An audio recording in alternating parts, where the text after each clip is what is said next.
Next topic I will tell you. దీని ముందు topic మనం స్పియర్మ్యాన్ ర్యాంక్ కొరిలేషన్ కోటి సహసంబంధ గుణకంలో వెన్ ర్యాంక్స్ ఆర్ గివెన్లో 3 జడ్జెస్ ఇచ్చిన ర్యాంక్స్ గురించి డిస్కస్ చేసుకున్నాం. ర్యాంకులు ఇచ్చినప్పుడు కోటి సహసంబంధ గుణకాన్ని ఏ విధంగా చేయాలి, అందులో ముగ్గురు న్యాయమూర్తులు ఇచ్చిన ర్యాంకుల గురించి చెప్పుకోవడం జరిగింది. సేమ్ ఇది కూడా అదే వేలో ఫాలో అవుతారు. ఇక్కడ కూడా అదే ప్రాబ్లం ఇవ్వడం జరిగింది. ఎగ్జాంపుల్, ఇక్కడ పీక్యూఆర్ అనే 3 జడ్జెస్ ఉన్నారు. ఈ ముగ్గురు జడ్జిలు ఇచ్చిన ర్యాంకుల ఆధారంగా కోటి సహసంబంధ గుణకం ర్యాంక్ కొరిలేషన్ని ఫుల్ఫిల్ చేయాల్సి ఉంటుంది. So calculate Spearman's of rank correlation. ముందుగా హెడ్డింగ్ పెట్టుకోవాలి. స్పియర్మ్యాన్ కోటి సహసంబంధ గుణకాన్ని లెక్కించుట. టేబుల్ డ్రా చేస్తారు. Serial number R1 P, R2 Q, R3 R. So PQR అనమాట. సో నెక్స్ట్ D1 చేస్తారు. First R1 minus R2, next one D1 square చేయాలి. So next one D2, R2 minus R3. So D2 square అంటే D2నే square చేస్తారు. So next D3, R1 minus R3. Third one D3 square చేస్తారు. So D3కి square చేస్తారు. First serial number and next 3 columns. క్వశ్చన్లో ఏవైతే ranks ఇచ్చాడో వాటిని యాజ్ ఇట్ ఈస్గా నోట్ చేస్తారు. సో D1 తీసుకోండి. ఫస్ట్ ఆ వాల్యూస్కి R1 మైనస్ R2 చేయాలి. చేసి స్క్వేర్ చేయండి. D1 square. నెక్స్ట్ D2 చేయండి. దాని రిలేషన్ R2 మైనస్ R3, వాటికి స్క్వేర్ చేయాలి. D2 square. So next relation D3 అంటే R1 మైనస్ R3 రిలేషన్ చేసిన తర్వాత సో D3 స్క్వేర్ చేయండి ఆ వాల్యూస్కి. సో ఇలా కంప్లీట్ అయిన తర్వాత టేబుల్లో ఎండింగ్లో సిగ్మా D1 స్క్వేర్ కాలమ్ని టోటల్ చేయండి. Sigma D1 square equal to 200. Next D2 square కాలమ్ని sigma D2 square column total చేయండి 214. Next sigma D3 square column sigma D3 square కాలమ్ని టోటల్ చేయండి 60. ఇలా చేసిన తర్వాత rank correlation between R1 and R2 అంటే RS equal to 1 minus 6 into sigma D1 square by n cube minus n. So RS equal to 1 minus formula apply చేయండి. First R1 R2 మధ్య rank Spearman కోటి సహసంబంధ గుణకాన్ని లెక్కించుట. Formula apply చేసి so calculate చేస్తే finally మనకి ఇక్కడ వచ్చిన ఆన్సర్ -0.212. సో నెగిటివ్ వాల్యూ వచ్చింది. నెక్స్ట్ R2 మరియు R3ల మధ్య స్పియర్మ్యాన్ కోటి సహసంబంధ గుణకాన్ని లెక్కించుట. So RS 1 minus 6 into sigma D2 square by n cube minus n. Formula note చేసి అప్లై చేయండి. క్యాలిక్యులేట్ చేస్తారు. ఇలా చేసిన తర్వాత దీని ఆన్సర్ -0.296 వచ్చింది, negative value. So next R1 మరియు R3ల మధ్య స్పియర్మ్యాన్ కోటి సహసంబంధ గుణకాన్ని లెక్కించుట. Rank correlation between R1 and R3. ఇక్కడ కూడా ఫార్ములా నోట్ చేసి అప్లై చేయండి. చేసిన తర్వాత ఆన్సర్ క్యాలిక్యులేట్ చేసిన తర్వాత RS equal to 0.637.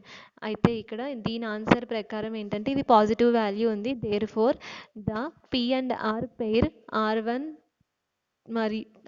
And R3 agree most. R1 R3 అంటే R1 అండ్ R3 ఇచ్చిన జడ్జెస్ ఇచ్చిన ర్యాంక్స్ ఇక్కడ. సో యొక్క ఫైండ్ అవుట్ చేసిన ఈ వాల్యూ అనేది మనకి ఇక్కడ చాలా బాగుంది అండ్ పాజిటివ్ ఆన్సర్ వచ్చింది. సో వారు ఇచ్చిన ర్యాంక్స్కి అండ్ వారు ఇచ్చిన వాల్యూకి ఇక్కడ సాటిస్ఫైడ్ అవ్వడం జరిగింది. అయితే డిస్సాటిస్ఫైడ్ ఎక్కువగా ఏది జరిగింది అంటే the Q and R pair R2 and R3 disagree most. దాన్ని అన్సాటిస్ఫైడ్ అయ్యారు, డిస్సాటిస్ఫైడ్ R2 అండ్ R3 ఇచ్చిన జడ్జెస్, ఎందుకంటే ఎక్కువ నెగిటివ్ వాల్యూ రావడం జరిగింది. R1 మరియు R3 న్యాయమూర్తులు ఇచ్చిన ర్యాంకులు మరియు ఆ విలువకు సంతృప్తి చెందడం అయినది ఈ ప్రాబ్లం ప్రకారం. అలాగే Q అండ్ R2 మరియు R3 ఇచ్చిన ర్యాంకులకు అసంతృప్తి చెందడం అయింది, ఎక్కువ ఇందులో నెగిటివ్ వాల్యూతో రావడం జరిగింది. సో ఈ విధంగా మనం ముగ్గురు జడ్జిలు 3 జడ్జెస్ వచ్చినప్పుడు ఏ విధంగా ఈ స్పియర్మ్యాన్ ర్యాంక్ కొరిలేషన్ కంప్లీట్ చేయాలో తెలుసుకున్నారు. అదేవిధంగా నెక్స్ట్ ఇప్పుడు వరకు తెలుసుకున్నది స్పియర్మ్యాన్ ర్యాంక్ కొరిలేషన్లో కోటి సహసంబంధ గుణకంలో ఫస్ట్ వన్ ర్యాంకులు ఇచ్చినప్పుడు అందులో మొదటి పద్ధతిని కంప్లీట్ చేసుకున్నారు. రెండవ పద్ధతి సెకండ్ మెథడ్ ర్యాంకులు ఇవ్వనప్పుడు. సో ర్యాంకులు ఇవ్వనప్పుడు ఇందులో కొత్తగా ఏం లేదు, ఇవ్వని వాటికి ర్యాంకులు ఇచ్చి అప్పుడు మీరు ఆ యొక్క ప్రాబ్లంకి సొల్యూషన్ అనేది చేస్తారు. మిగతాదంతా కామన్, ఇందులో ఎలాంటి చేంజెస్ లేవు. సో ఇక్కడ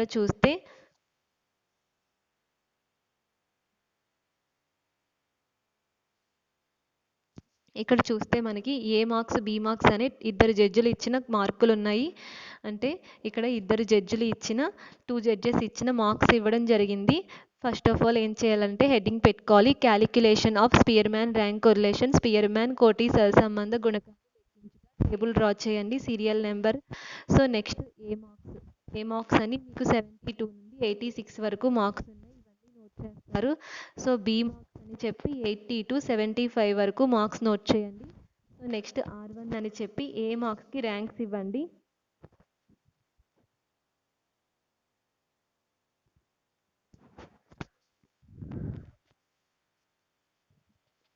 ఏ మార్క్స్కి ర్యాంక్స్ ఇవ్వండి R1. సో ఏవైతే మార్క్స్ ఉన్నాయో 72 ఎలా ర్యాంక్స్ ఇవ్వాలంటే ఫస్ట్ ఆఫ్ ఆల్ మీరు ఏం చేయాలంటే మీకు ఇచ్చిన మార్క్స్ని అబ్జర్వ్ చేయండి. ఆ మార్క్స్లో ఇక్కడ ఏది ఫస్ట్, 89 అనేది ఫస్ట్ ర్యాంక్. సో అదేవిధంగా 86 అనేది సెకండ్ ర్యాంక్. నెక్స్ట్ హైయెస్ట్ ఎవరికి వచ్చింది, 85 third rank. Next highest, so next highest వచ్చేసరికి 79కి ఫోర్త్ ర్యాంక్. నెక్స్ట్ హైయెస్ట్ 77కి ఫిఫ్త్ ర్యాంక్ ఇవ్వాలి. నెక్స్ట్ హైయెస్ట్ 76కి సిక్స్త్ ర్యాంక్. నెక్స్ట్ హైయెస్ట్ 89కి ఫస్ట్ ర్యాంక్ ఆల్రెడీ ఇచ్చేసాం. నెక్స్ట్ హైయెస్ట్ 72కి సెవెంత్ ర్యాంక్. ఈ విధంగా హైయెస్ట్ వైజ్లో మనం ఫాలో అప్ చేస్తూ, సో అలా 1 2 3 అలా ఆ విధంగా మనం ర్యాంకులు అనేది ఇవ్వడం జరుగుతుంది. ర్యాంక్స్ ఇవ్వాలండి. నెక్స్ట్ R2 బి సేమ్, దీనికి కూడా ర్యాంక్స్ ఇస్తారు. ఇక్కడ కూడా first highest 95 first rank, next 93 second rank, 90 third rank, 85 fourth rank, 75 sixth rank, sorry ఇక్కడ 80 ఒకటి ఉంది, 80 fifth rank. So 75 sixth rank, so 70 seventh rank. ఈ విధంగా ర్యాంకులు అనేది ఇచ్చారు. సో ఇప్పుడు ఏం చేయాలంటే R1 R2 ర్యాంక్స్ ఇచ్చిన తర్వాత మీరు డీవియేషన్స్ చేయాలి. సో డీవియేషన్ ఎందుకంటే కంపల్సరీ ర్యాంక్ కొరిలేషన్ కాబట్టి ర్యాంకులు ఇచ్చాకనే మనం మిగతా ప్రాబ్లమ్ని కంప్లీట్ చేయాల్సి ఉంటుంది. ర్యాంకులు ఇచ్చేసిన తర్వాత డి వాల్యూ కనుక్కోవాలి. R1 మైనస్ R2 డీవియేషన్స్ చేసేటప్పుడు మైనస్ వాల్యూస్ ప్లస్ వాల్యూస్ క్యాలిక్యులేట్లోకి తీసుకోవాలి. సో దాన్ని కూడా ఫాలో అప్ చేయాలి. 7 మైనస్ 5 1 మైనస్ 1 ఇవన్నీ పాజిటివ్ వాల్యూస్, కానీ last 2 values negative values. 3 minus 7 2 minus 6 minus చూపించడం జరిగింది.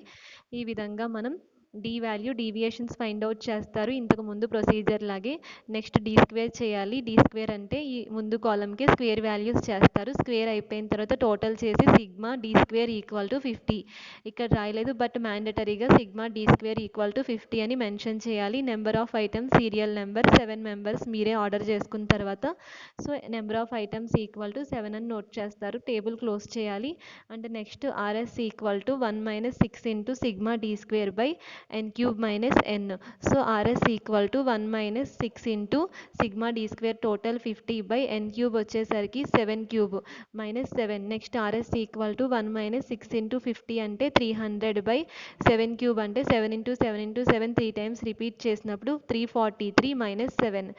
RS equal to 1 minus 300 by 343లో నుండి 7 తీసేస్తే 336. So RS equal to 1 minus 300 by 336 divide చేస్తే 0.892 వచ్చింది. So next RS equal to 1 minus 0.892 చేస్తే ఆర్ఎస్ ఈక్వల్ టు 0.108. ఇక్కడ there is perfect positive agreement between A and B. So ఇక్కడ ఏంటంటే A and B relation positive agreement వచ్చిందండి. అంటే ఇక్కడ minus value రాలేదు. ఇక్కడ మనకి 2 జడ్జెస్సే కాబట్టి మనకి ఏ అండ్ బి ఒకటే వాల్యూ అనేది ఉంటుంది. సో అందుకని ఇక్కడ ఒకటే రిలేషన్ మనం అబ్జర్వ్ చేస్తాం కాబట్టి ఇతరులతో కంపేరింగ్ అవసరం లేదు. ఇక్కడ వేరే జడ్జిలు ఇచ్చిన మార్క్స్తో మనం పోటీగా చూడక్కర్లేదు. ఎందుకంటే ఇద్దరు జడ్జిలు ఇచ్చారు అంటే ఒకటే రిలేషన్ చూస్తున్నాం కనుక ఇక్కడ ఎలాంటి ఇబ్బంది లేక ఆ రిలేషన్ నెగిటివ్ అయితే నెగిటివ్ అగ్రిమెంట్, పాజిటివ్ అయితే పాజిటివ్ అగ్రిమెంట్ అని రాస్తారు. సో ఇక్కడ సంతృప్తి R1 R2 ఏ మరియు బి జడ్జిలు ఇచ్చిన ర్యాంకులకు సంతృప్తి చెందడం అయింది. అంటే there is perfect positive agreement between A and B. Next one, the following are the marks awarded in a beauty contest for and A and B. Next example చూస్తే ఇక్కడ ఈ క్రింది ఇచ్చిన మార్కులకు అందాల పోటీలు నిర్వహించడం జరిగింది. ఏ మరియు బి ఇద్దరు జడ్జిలు అక్కడ ఉన్నారు. సో అయితే దీని ప్రకారం ఏంటంటే rank difference method and find which pair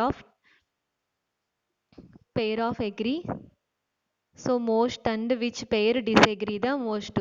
మనం టోటల్లీ ఫైనల్లీ ఇక్కడ అబ్జర్వ్ చేస్తే ఏ అండ్ బి ర్యాంకుల మార్కులు ఇవ్వడం జరిగింది. వాటికి ర్యాంకులు ఇచ్చి అబ్జర్వ్ చేసినప్పుడు సో ఎవరు ఈ అగ్రిమెంట్ ప్రకారం ఫైనల్లీ డిసెగ్రియా లేకపోతే ఎగ్రియా అనేది మీరు లెవెల్ని గుర్తించాల్సి ఉంటుంది అని చెప్పడం జరిగింది. ఇక్కడ ఏంటంటే ఏ అండ్ బిసి ముగ్గురు జడ్జిలు ఇక్కడ ఇద్దరు కాదండి, ముగ్గురు జడ్జిలు ఇచ్చిన మార్కులు ఉన్నాయి. ఈ ముగ్గురు జడ్జిలకి మనం 3 రిలేషన్స్ని కనుగొనాలి. అంటే 3 సహసంబంధాలు ర్యాంక్ సహసంబంధాలను కనుగొనాలి. కనుగొన్న తర్వాత ఈ 3 ర్యాంకు సహసంబంధాల్లో ఎవరిది పాజిటివ్ రిలేషన్, సో ఎవరిది నెగిటివ్ రిలేషన్ ఫైనల్లీ అనేది మనం చెప్పాల్సి ఉంటుంది. ముందుగా ఏంటంటే హెడ్డింగ్ పెట్టుకోవాలి, calculation of Spearman rank correlation, కోటి సహసంబంధ గుణకాన్ని లెక్కించుట. ఇక్కడ ఏబీసీ ముగ్గురు జడ్జిల మార్క్స్ నోట్ చేసేయండి. ఫస్ట్ ఏం చేస్తారంటే R1, R2, R3 అంటే ఏ జడ్జి మార్క్స్కి ర్యాంకులు ఇవ్వండి. హైయెస్ట్ మార్క్స్ నుండి లోయెస్ట్ వరకు 1 by 1 ర్యాంకులు ఇచ్చుకుంటూ వెళ్ళండి. బి జడ్జికి కూడా R2 ర్యాంక్స్ ఇవ్వండి. సి జడ్జికి కూడా R3 ర్యాంక్స్ ఇవ్వండి. నెక్స్ట్ కాలం D1 చేయండి. D1 అంటే R1 మైనస్ R2 చేస్తారు. సో D1 ఇలా positive and negative minus plus వాల్యూలు గుర్తిస్తూ D1 చేయండి. దాని నెక్స్ట్ కాలం D1 స్క్వేర్ చేయండి ఆ ముందు వాల్యూస్కి. తర్వాత D2 చేయండి, R2 మైనస్ R3 చేస్తారు.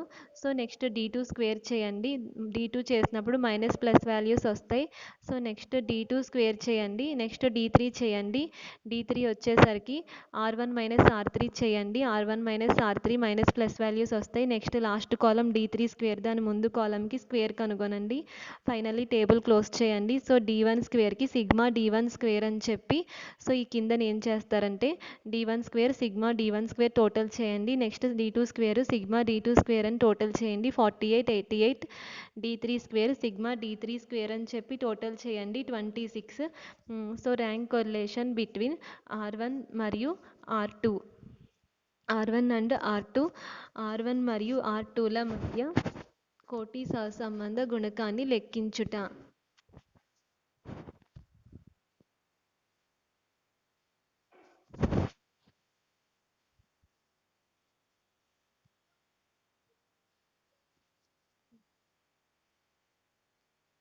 కోటి సహసంబంధ గుణకాన్ని లెక్కించుట. RS equal to 1 minus 6 into sigma D1 square 48 by n cube అంటే 10 వాల్యూ అండి. Number of items 10, serial number note చేయలేదు బట్ కౌంట్ చేయండి. సో మొత్తం 10 మెంబర్స్ ఉన్నారు ఈ పార్టిసిపెంట్స్లో. పార్టిసిపేట్ చేసిన వాళ్ళు, ఈ కంటెస్ట్లో పార్టిసిపేట్ చేసిన వాళ్ళు. So 10 cube minus n value, number of items 10. Next RS equal to 1 minus 6 into 48 చేస్తే 288 by 10 into 10 into 3 times 10 cube చేస్తే 1000 అండి. సో మైనస్ 10 చేసిన తర్వాత RS equal to 1 minus 288 by 1000 minus 10. So 990 వచ్చింది. Next RS equal to 1 minus 0.290. So 0.290 చేస్తే ఇక్కడ RS equal to 0.71. ఈ 0 మొత్తం డివైడ్ చేసినప్పుడు ఇందులోంచి ఆ 1 మైనస్ లెస్ చేసినప్పుడు ఇక్కడ మనకి పాజిటివ్ ఆన్సర్ వచ్చింది. Next rank correlation between R2 minus R3. So RS equal to అంటే R2 మరియు R3ల మధ్య ర్యాంకుల సహసంబంధాన్ని కనుగొనుట అని ఫార్ములా నోట్ చేయండి, అప్లై చేయండి. సో అప్లై చేసిన తర్వాత క్యాలిక్యులేషన్ అయ్యాక ఫైనల్లీ ఆన్సర్ 0.467. ఇక్కడ కూడా పాజిటివ్ వాల్యూ వచ్చింది. సో దాని ముందు దాంతో కంపేర్ చేస్తే ముందుదే ఎక్కువ అని చెప్పచ్చండి. Next rank correlation between R1 minus R3 formula note చేసి సో క్యాలిక్యులేషన్ అయిన తర్వాత finally answer RS equal to 0.843. ఇది చాలా మోస్ట్ వాల్యూ అండి. బట్ ఇక్కడ మనం ఫైనల్గా వీరి యొక్క అగ్రిమెంట్ చూస్తే therefore there is a perfect positive agreement between ABC. మూడు జడ్జిలు 3 జడ్జెస్ ఇచ్చిన ర్యాంక్స్ అండ్ వారి వాల్యూస్ అనేవి పాజిటివ్ అగ్రిమెంట్స్ వచ్చాయి. ఎక్కువ తక్కువ 1 ఇంక్రీజ్ అయినా కూడా ఇక్కడ ఏంటంటే ఫైనల్లీ ముగ్గురు జడ్జిలు ఇచ్చిన ర్యాంకులు వారి యొక్క విలువలు పాజిటివ్ అంటే సంతృప్తి చెందడం అయినది అని చెప్పడం జరిగింది. ఈ విధంగా when ranks are not given, ర్యాంకులు ఇచ్చినప్పుడు, ర్యాంకులు ఇవ్వనప్పుడు, వెన్ ర్యాంక్స్ ఆర్ గివెన్ ర్యాంకులు ఇచ్చినప్పుడు అక్కడ 2 జడ్జెస్ 3 జడ్జెస్ ఇచ్చినప్పుడు ఎలా చేయాలో తెలుసుకున్నారు. అదేవిధంగా ర్యాంకులు ఇవ్వనప్పుడు when ranks are not given దానికి మీరు ర్యాంకులు ఇచ్చి టేబుల్లో అప్పుడు దానికి ఫైనల్లీ ఆన్సర్ని క్యాలిక్యులేట్ చేయడం జరిగింది. అక్కడ కూడా ముగ్గురు జడ్జిలు ఇచ్చినప్పుడు ఏ విధంగా చేయాలో తెలుసుకున్నారు. So when ranks are not given ఈ విధంగా ఈ యొక్క ప్రాబ్లమ్స్ని కంప్లీట్ చేయడం జరిగింది. Third method. So when equal even దీని తర్వాత ఫాలో అప్ చేయండి. నెక్స్ట్ టాపిక్లో ఎక్స్ప్లెయిన్ చేయడం జరుగుతుంది. So read and practise well. Thank you.